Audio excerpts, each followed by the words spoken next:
Good morning, students. Hi, everyone. All today we are going to discuss the next topic from the chapter number third, and the chapter name is inheritance and variation. पिछले videos में हमने genetic terminology ये topic discuss किया था. अब next topic हम discuss करेंगे Mendel's laws of inheritance. Here the Mendel performed 3 experiments on the basis of their hybridization experiment. Mendel ने 3 लॉज परफॉर्म किए हैं on the basis of hybridization experiment. और हाइब्रिडाइजेशन एक्सपेरिमेंट के लिए उन्होंने पी प्लांट सिलेक्ट किया था. पिछले वीडियो में हमने देखा कि why Mendel select P plant and how the success comes. So he perform 3 laws on the basis of hybridization experiment. First and second law depends upon monohybrid experiment.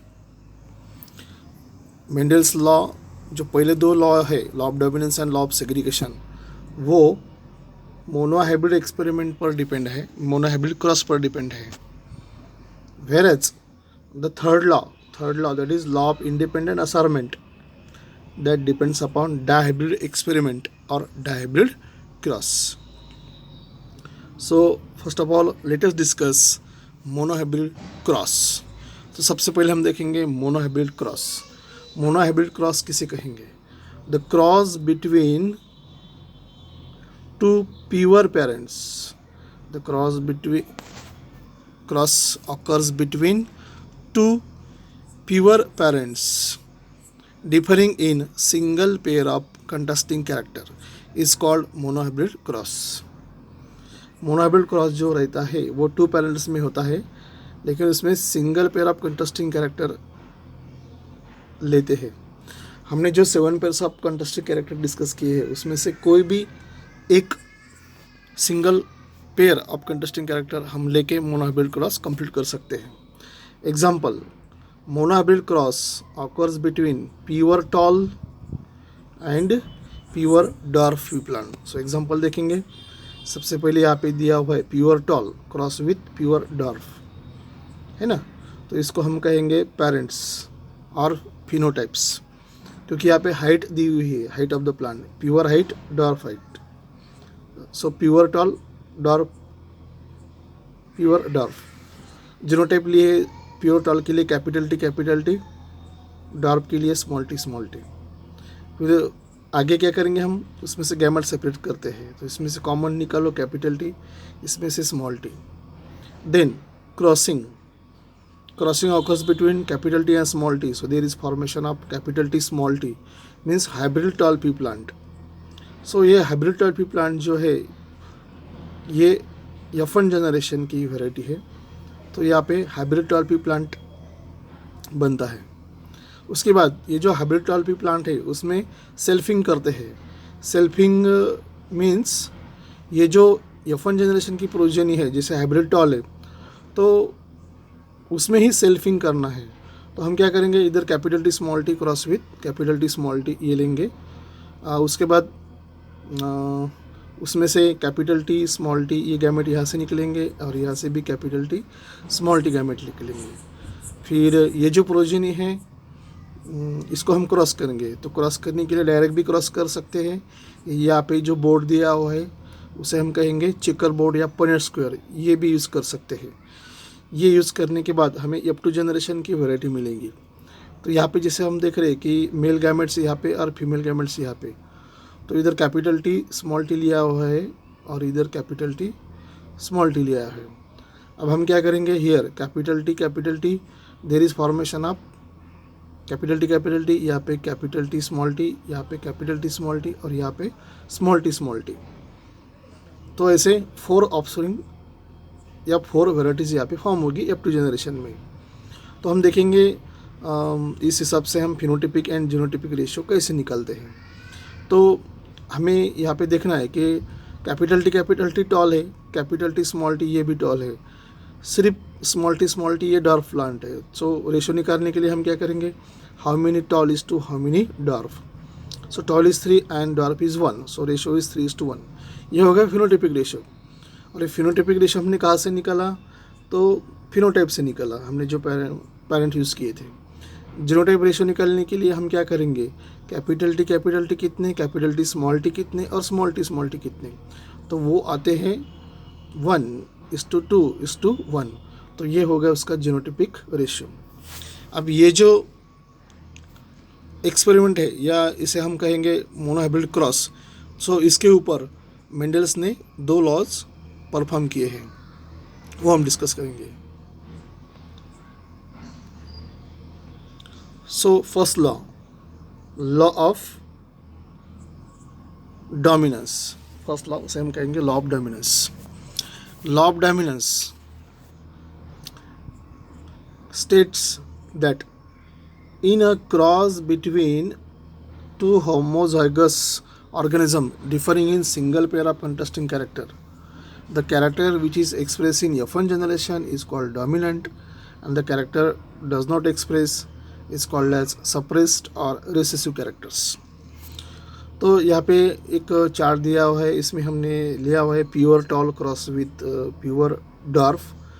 Genotype use किए हैं capital T for pure tall और small T for pure dog. इसमें से फिर हम gamete निकालेंगे capital T and here small T. अब इसका क्रॉसिंग करेंगे तो F1 जनरेशन वैरायटी मिलेगी, उसमें वो सभी वैरायटी रहेगी कैपिटल टी स्मॉल टी, उसे हम कहेंगे हाइब्रिड टॉल. तो इसे हमने हाइब्रिड टॉल पी प्लांट कहा है, हाइब्रिड डॉर्फ प्लांट नहीं कहा है. तो इसमें ही अपना जो लॉ है उसमें का स्टेटमेंट आ जाएगा. The factor which shows their effect in F1 generation is called as dominant factor, मतलब capital T dominant factor, and the factor which do not shows their effect in F1 generation called as recessive or suppressed factor.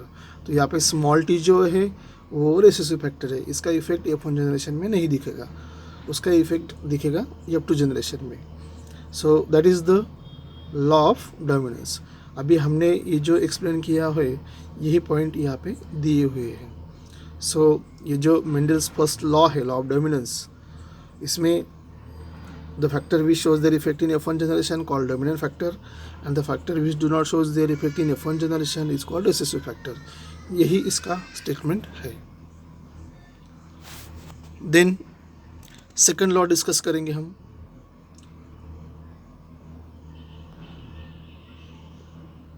Second law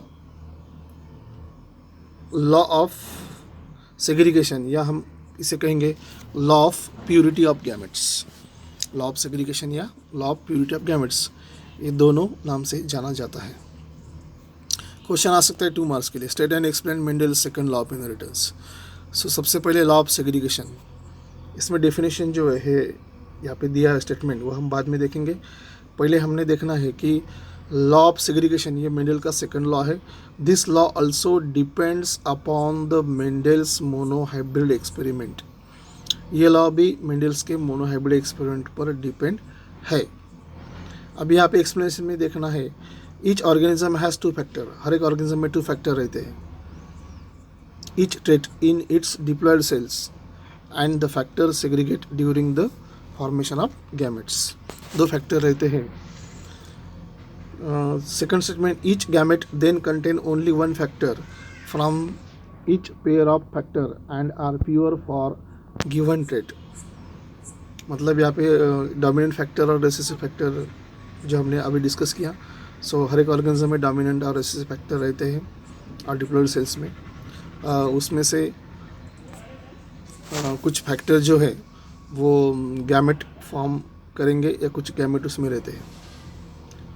Third, when fertilization occurs, the new organisms has 2 factor for each trait, 1 from each parent. जब भी उनका fertilisation होगा तो दोनों factor जो है, एक capital T और दूसरा स्मॉल टी जो फैक्टर है, तो वो जो फैक्टर है इजीली सेपरेट या सेग्रीगेट हो सकते हैं. When Mendel cross homozygous tall plant capital T with homozygous dwarf pea plant small t, then in F1 generation there is formation of F1 hybrid.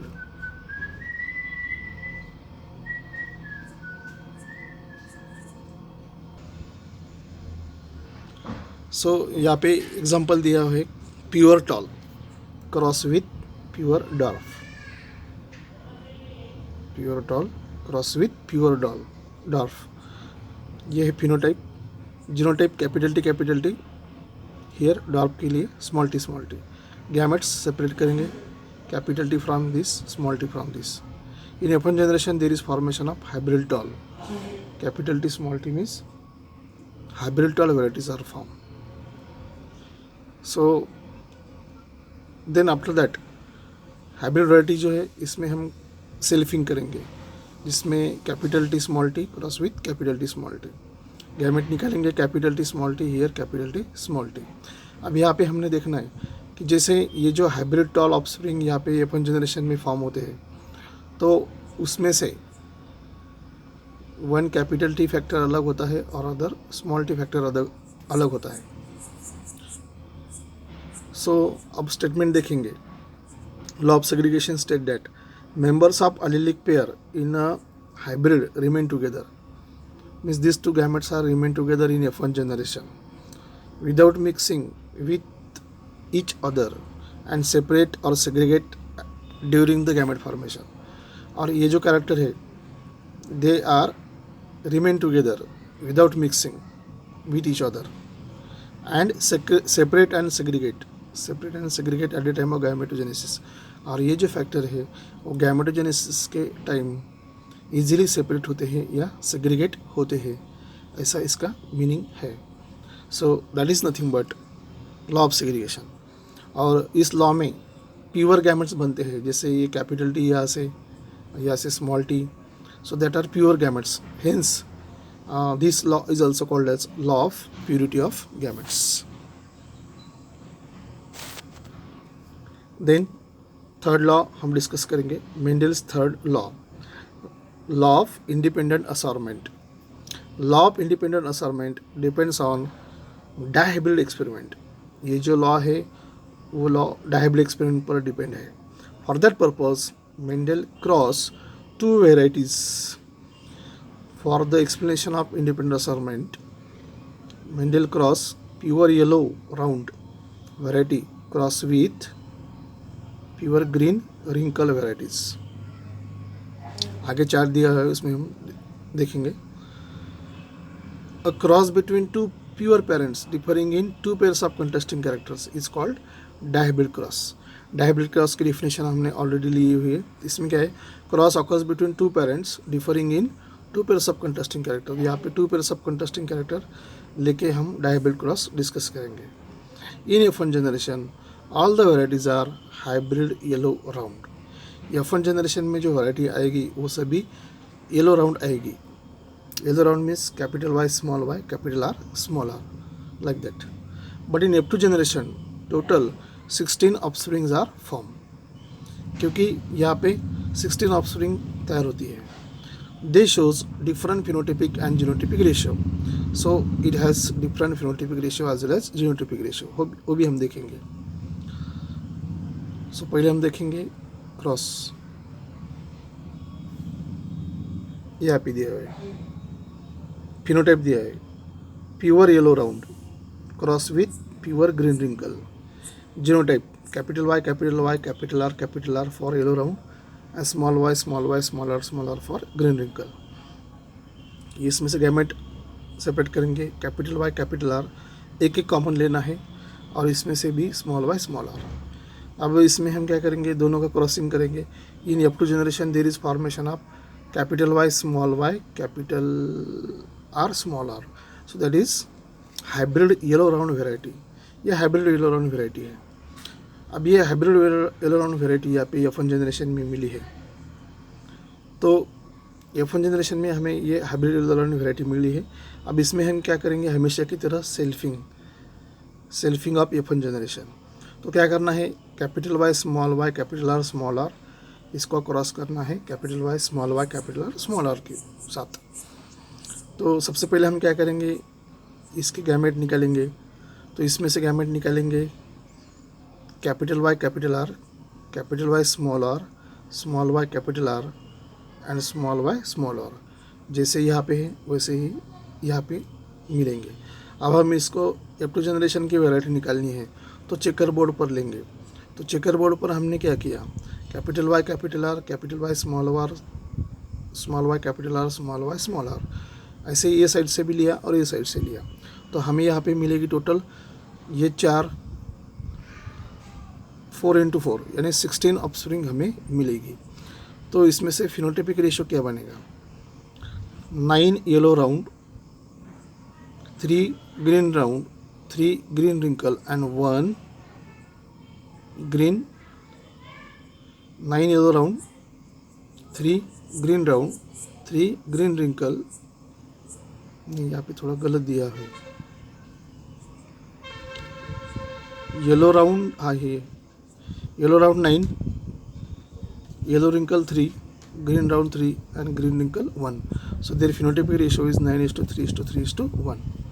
अगर ये जो हमने लिया हुआ है 9 वेराइटीज़ ली हुई है येलो राउंड की, ये 9 वेराइटीज़ है, इसमें से अगर हम सेपरेट करेंगे तो ये यहाँ पे नीचे दिया हुआ है 1:2:2:2:4 और 1:1:2 और नीचे दिया हुआ है 1:2:1, ऐसे 16 ऑफस्प्रिंग यहाँ पे बनते हैं या जीनोटाइप बनते हैं। सो इसका रेशियो आएगा फिनोटाइपिक रेशियो 9:3:3:1 और जीनोटाइपिक रेशियो ये नीचे दिया हुआ है। सो ऐसे करके जीनोटाइपिक रेशियो और फिनोटाइपिक रेशियो जो है इसका डिफरेंट आएगा। अब हम देखेंगे इसका statement.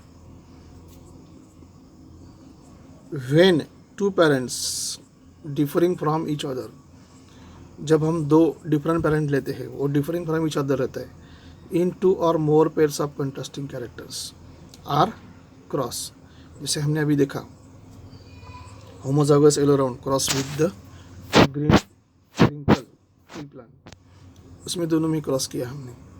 Then inheritance of one pair of character is independent to the other pair of character. तो इसमें क्या है, one pair of character is independent to the other pair of characters. So this is the statement of law of independent assertion. ठीक है, और ये जो हमने अभी एक्सप्लेन किया हुआ है, this law explain with the help of column examples, जो सामने दिया हुआ है a example, so that is the example for Mendel's third law of independent assortment. अब इसमें से हमने जो पढ़ा है उसमें जो मेंडल्स का सेकंड लॉ है उसे हम कहेंगे लॉ ऑफ सेग्रीगेशन। तो लॉ ऑफ सेग्रीगेशन जो है वो यूनिवर्सली एप्लीकेबल है। अदर जो फर्स्ट एंड थर्ड लॉ है it is not universally applicable. उसका रीज़न ये भी है कि उसमें प्योर गैमेट्स फॉर्म होते हैं, इसलिए हम उसे law of purity of gamete भी बोल सकते हैं। Thank you. अगर मेरा वीडियो आपको अच्छा लगा तो लाइक करो, कमेंट करो, सब्सक्राइब करो। My channel name is Ghanshyam Borade, biology professor. Thank you.